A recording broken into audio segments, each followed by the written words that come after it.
Hello, my name is Dr. Alfred. I am a specialist in mental health, and my team and I will talk about mental health.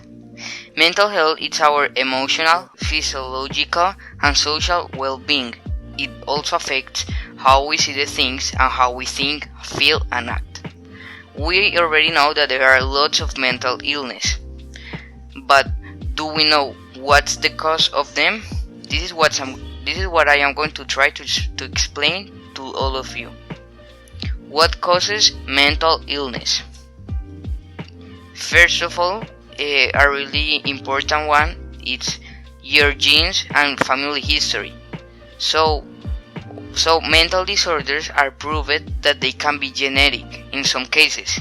This doesn't always needs to be the case. So in a few cases, it's proved that mental illness can be genetic. So like in cases that people have reported to have the same mental illness as a familiar of them. Okay. The second one is life experiences, that we can say more likely to trauma. A really good example is World War II soldiers. So many World War II soldiers, veterans, reported that to have mental illness like depression, anxiety, something like that. So this is because of traumatic experiences they have put through. Or another case is when you have been put through traumatic experience while being as a child. Many causes of the mental disorders develop during childhood. Like if you have an abusive father, an alcoholic father, there's a chance that you can develop like mental illness like anxiety, depression. Of course, this isn't in all the cases. Also, the use of alcohol and recreational drugs. So when you use alcohol and recreational drugs, your brain starts like feeling different sensations. But what you don't know is that those drugs and alcohol make a permanent brain damage to your brain. So like when you use this, you can like damage really bad your brain. So this causes like a mental illness like depression, anxiety. But of course, this is different from, like, this is just in some cases. Okay. Another one is having a serious medical condition. So like when people have like cancer, they have like a really like SIDA, something like that. Like people get depressed. Like people think that they are going to die, so they become anxious about that. They become depressed. They don't want to die. So that's like a really common answer of your body to of being in one of those situations. That's really common. Okay, this was me, and now we're going to see our next partner. Chronic stress and anxiety can take a lot of risk. If it is not treated in time, it can worsen or cause new diseases. You may not realize that you may suffer from stress or anxiety and think that if you get any illness, it may be for another reason. For example, physical stress can cause frequent headaches, diarrhea or constipation, excessive tiredness, decay, rigid jaw and tense muscles. Also insomnia or drowsiness and unusual weight variation. But these are when you have physical stress that you feel in your body. But also you can have a mental stress, that these affect your feelings and thoughts by helping to generate other health problems such as blood pressure, heart disease, and obesity. But these ones are normal symptoms that stress can cause to you. But here are some diseases, bigger diseases that can be caused by stress or get worse. Diabetes. Mental and physical stress can lead to diabetes, as it leads to an increase in blood glucose levels. People usually don't know about this, which is why they continue to have a bad diet, making this disease worse. Dermatitis.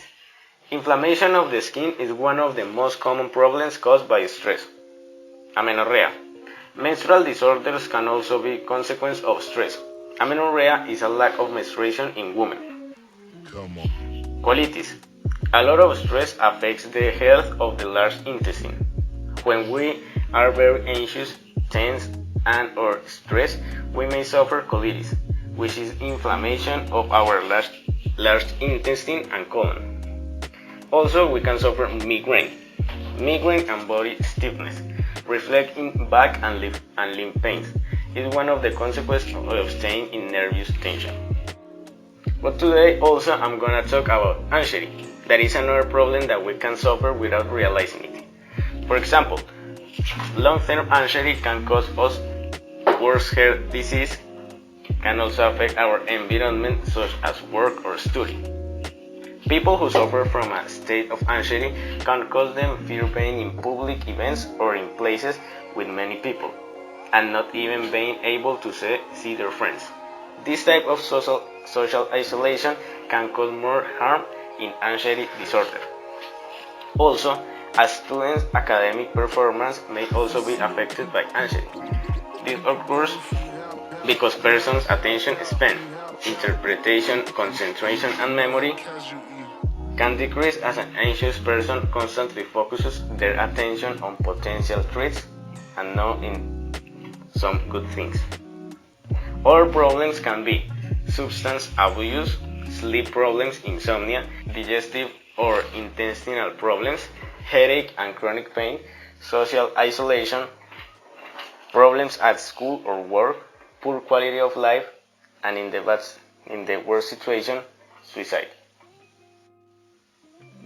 These, what I say, are the consequences that stress and anxiety can cause.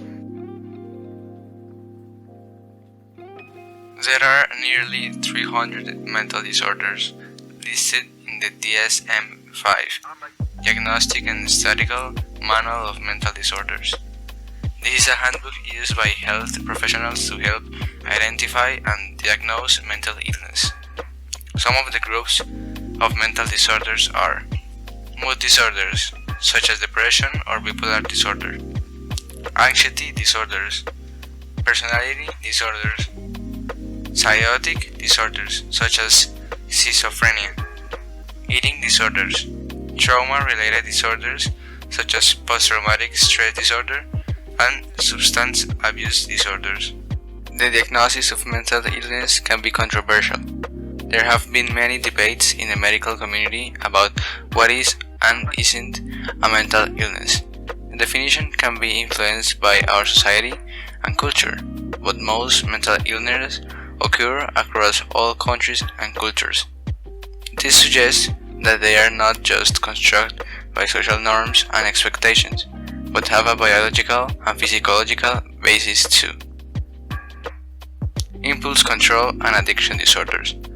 People with impulse control disorders are unavailable to resist urges or impulses to perform acts that could be harmful to themselves or others.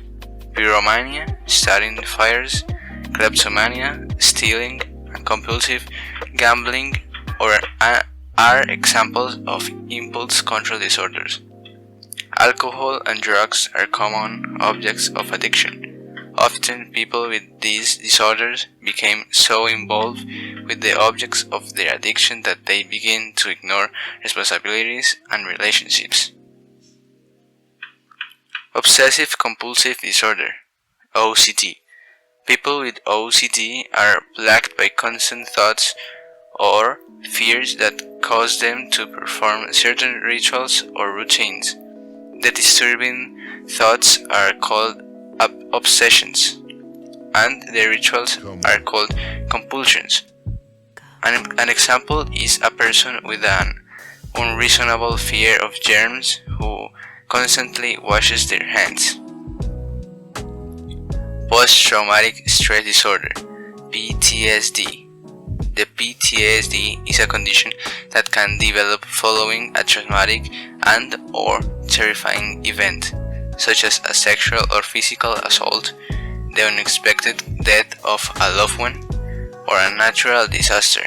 People with PTSD often have less lasting and frequent thoughts and memories of the event and tend to be emotional numbed.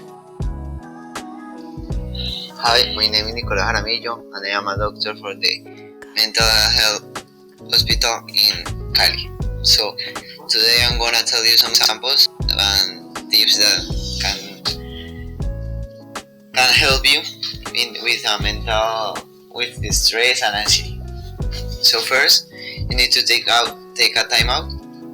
You can practice yoga, listen to music, meditate, get a massage, or learn relaxation techniques. Stepping back from the problem helps clear your head. This is very important. Also, eat well balanced meals. Do not skip any meals. Do keep healthful energy boosting snacks on hand. These are like some bars that you can have in the pockets or in a backpack. Not energy drinks that are bad for health because they have a lot of sugar and caffeine. Also, you can drink green tea.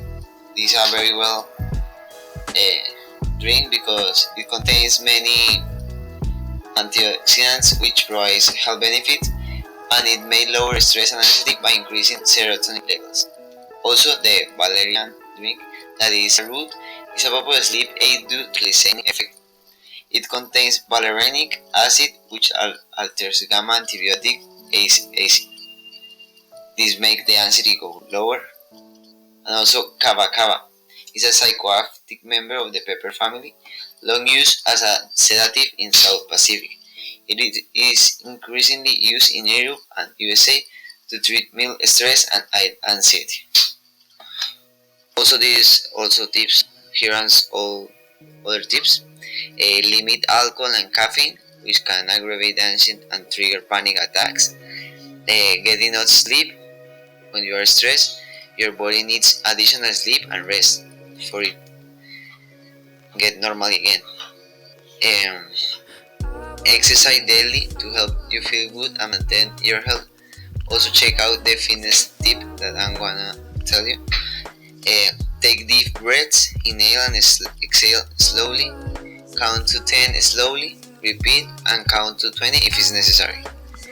Do your best instead of aiming for perfection, which is impossible. Be proud of however close you get. Accept that you cannot control everything. Put your stress in perspective. Is it really as bad as you think? A good laugh can make a lot of change. Also, maintain a positive attitude. Make an effort to replace negative thoughts with positive ones. Get involved, volunteer, or find another way to be active in your community, which creates a support network and gives you a break from everyday stress. Learn what triggers your anxiety. Is it work, family, school, or something else you can identify? Write in a journal when you are feeling stressed or anxious, and look for a partner. Talk to someone. This is very important. Tell friends and family you are feeling overwhelmed and let them know how they can help you. Talk to a physician or therapist for professional help. Also, using essential oils or burning a scented candle may help to reduce your feelings of stress and anxiety. Here are from the oils: lavender, rose, vetiver, bergamot, roman chamomile, neroli, frankincense, sandalwood, yang,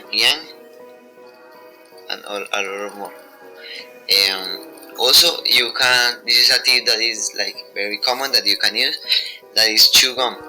It's very easy and quick to relieve stress, because when you are chewing, this is very well and you can do it like in every time.